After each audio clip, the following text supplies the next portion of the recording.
I know that my story isn't nearly as scary as the other stories on here, but it is one of the scariest things that have ever happened to me, so I thought I'd post it here.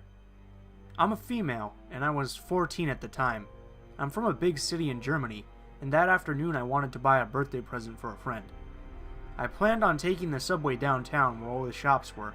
Even though my home city is big, it's considered very safe, so I never felt unsafe going to friends' houses or downtown by myself. While I was waiting on the platform, a guy slowly walked past me and stopped just a few meters away from me.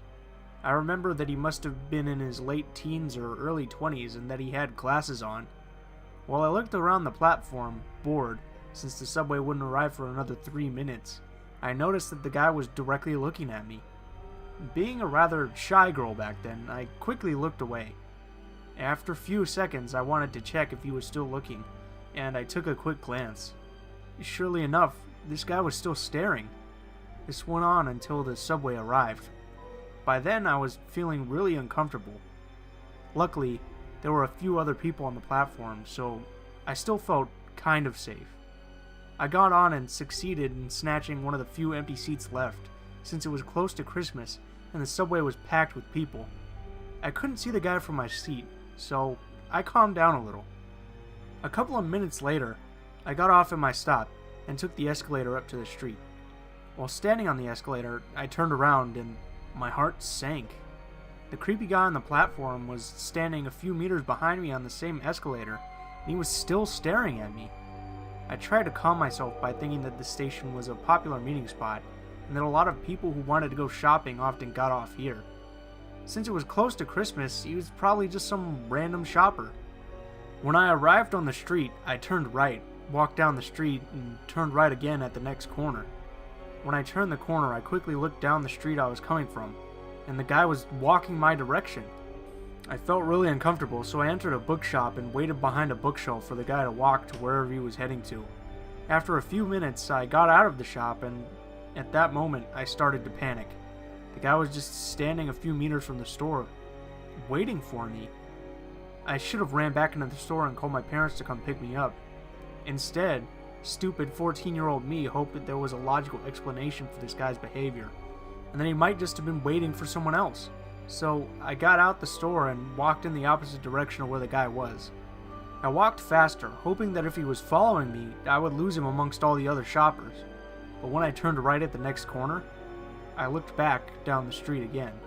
He was still just a few meters behind me. While I walked even faster, I felt like I was about to cry, but I knew I had to keep calm, so I turned right again, and when I looked back and I still could see him behind me, I was positive that he was following me. What other reason would he have to walk around a block without entering any of the stores? While I tried to think about my way to escape, I suddenly saw a chance. The street light on the crossing just a few meters in front of me turned red, and I started running as fast as I could. I managed to make it just barely to the other side before the lane was packed with traffic.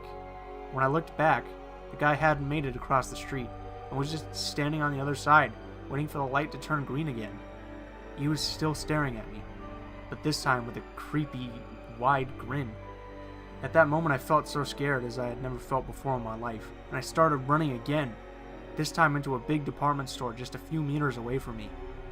I knew that that department store had another entrance at the back facing another street.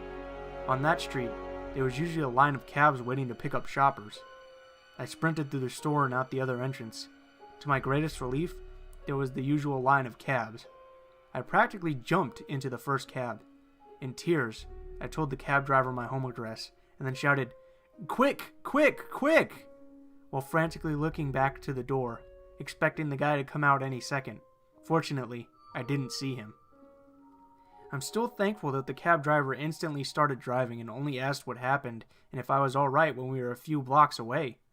In tears and completely shaken, I told him about the guy that was following me, and how scared I was. And when we arrived at my parents' house, he refused to charge me, and waited until I was safely inside. To this day, I am still grateful to that cab driver. I don't know if that guy who was following me was just playing a very cruel prank on me and just wanted to scare me, or if he had something way more sinister in mind. I apologize for any errors. English isn't my first language, and just for the reference, I'm a relatively tall female, am very pale, and have very light blonde hair. I basically look like an albino save for my green eyes, which isn't horribly uncommon for a Nordic country. But, anyways, years ago, when I was 15, I was traveling by myself for the first time, visiting my aunt who had recently moved to Honolulu. She moved there for some job that ended up not working out for her. Nothing actually happened when I visited her for a month. It was the flight home when things ended badly. I sat on a window seat, which even now, after this, I still hate sitting in the window seat. The man who had the aisle seat seemed normal, at first. He was a nondescript looking man. Typical white, brown hair, brown eyes guy. He actually seemed rather pleasant at first, but I guess that's how it always happens. He immediately held out his hand to me and introduced himself as Rick. When I reached out to shake his hand, he grabbed my hand and kissed it. Now, at first, this didn't seem very strange. Americans were usually much more touchy-feely with strangers than they were in my country. But then he practically licked my hand and didn't give it back for several seconds. This is what I believe we'd call a red flag. We made small chat, and by small chat, I mean very small chat. My English was horrible, or rather, I wasn't very confident in my speaking abilities.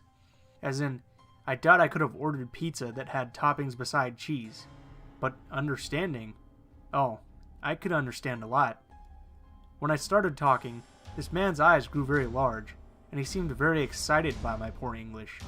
It wasn't the kind of, oh, I've just met a person from a different country, excited. It was a predatory excited, and it sent shivers down my spine. From our talk, he was 43, and when I informed him of my age, 15 at the time, he seemed even more giddy and creepy, and I most certainly realized that. I elected to ignore him throughout the flight, which, unfortunately for me, was 9.5 hours. Unfortunately, I did not have my headphones with me, and so I just tried to ignore him. It was difficult because every few minutes he would shake me and ask if I was still awake. When I attempted to go and use the bathroom, he wouldn't let me leave my seat, saying that it wasn't safe for a pretty thing like me. On that note, he kept trying to convince me that my passport would be safer with him. As it happens, I refused. After several hours, I finally drifted off, but I was stunned awake when I felt him rubbing my thigh. He defended himself, saying that he was checking my temperature.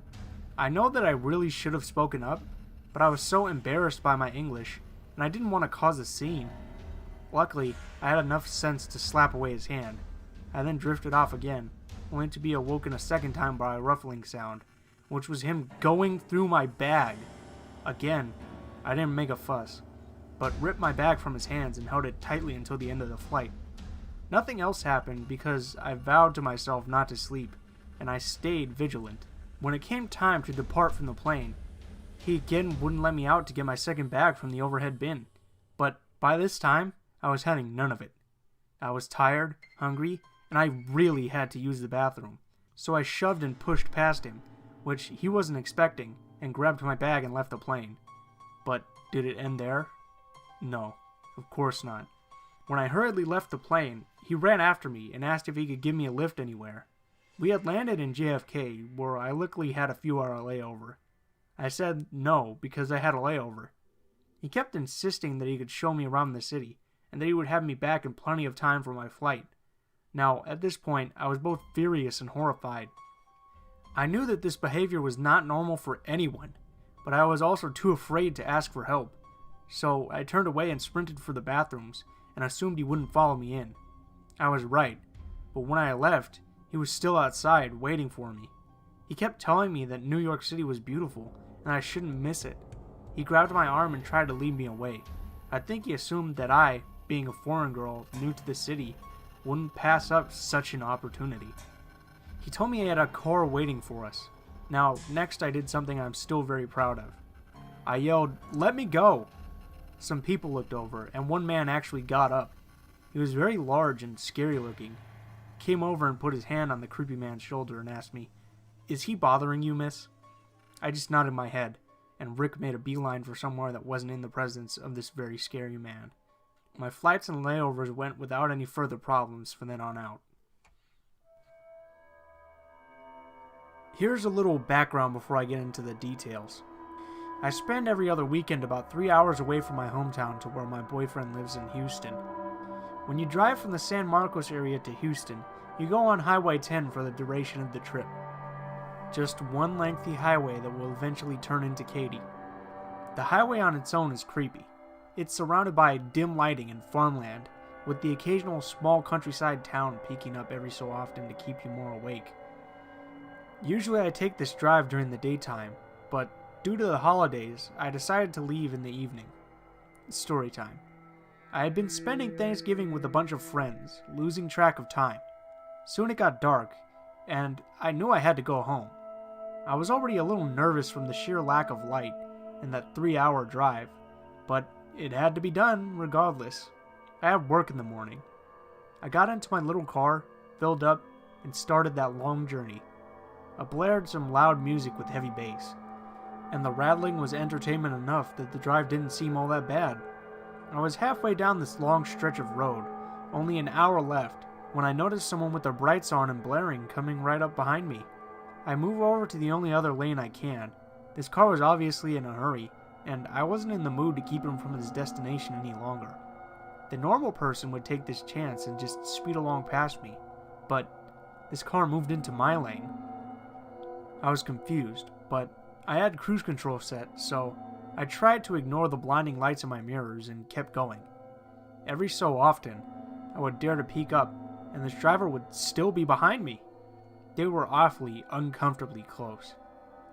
That level of close where the rebel in you just wants to start pumping your brakes and see if they back off. That close where the bumper sticker that goes, "If you are going to ride my ass, at least buy me dinner first," came from. Eventually, I tested it and started tapping in my brakes. Just as I had hoped, the car added some distance. I was thinking this little road game was over, so I continued on my way. I mean, where else was I supposed to go but forward? It was Sunday after Thanksgiving, so the roads were pretty much empty. It was easy to become acquainted with your road neighbors, and I could just tell this driver was not exiting. Cars would come and go, but an hour passes and they're still behind me. No biggie, I would think to myself. Soon I had to exit and make my way off the road and through Lulling, one of the smallest towns I've ever seen, and not a normal destination. Surely they will keep going on the highway. They didn't. I took that dark exit, and my new friend followed me. Thinking it was odd, I had my voice recognition text my boyfriend. It was more in light humor and in an attempt to not worry. Reassuring me, I got a message back that it wouldn't be a big deal. I sighed and kept driving, reminding myself that they're just going somewhere and will turn off soon. Though, as I turned far away from the main road and onto a farm road that would take me home, I had my follower close behind me. By now, the brights were still on and seemed even brighter. The car was inching closer and closer until they were at the uncomfortable distance, and the lights were filling my mirrors. If that wasn't bad enough, they now had a horrible habit of turning those lights back to dim, then bright again, flashing as if trying to flag me down.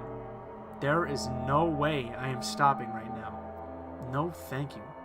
At this point, my heart is racing. I've seen too many episodes of CSI and the like to keep calm. I've been driving for well over an hour. There was no way someone in this huge world would have the exact same destination as me. My town was a small college town, and the odds of someone at the same time with the same destination as me were slim to none. Granted, maybe I was overreacting a bit.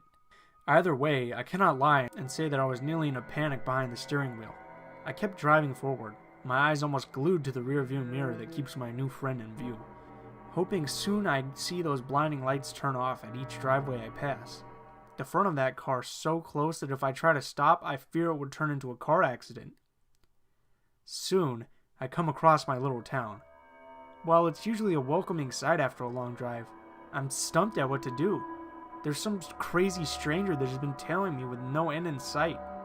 I've seen these shows. I'm not supposed to just lead some crazy person to my house in the middle of the night. I don't know anyone else or where to go, so I turn off quickly onto another back road, behind our neighborhood mess of a Walmart. I keep going until my apartment is well in view. I pass the first entrance, my follower continuing to keep up with me. Soon, I'm just desperate to get home, and all my logic goes out the window. I come up to the second entrance and turn, my heart ready to jump out of my chest and escape if this car follows me. It didn't. In that moment, I turn up my driveway, and I can almost feel the relief my eyes gave as the blinding lights disappear off into the dark road. I park as close as I can to my apartment, leaving all of my belongings except my keys and my phone. I ran up 3 flights of stairs faster than I've ever ran before, and only felt safe once I was behind the locked door.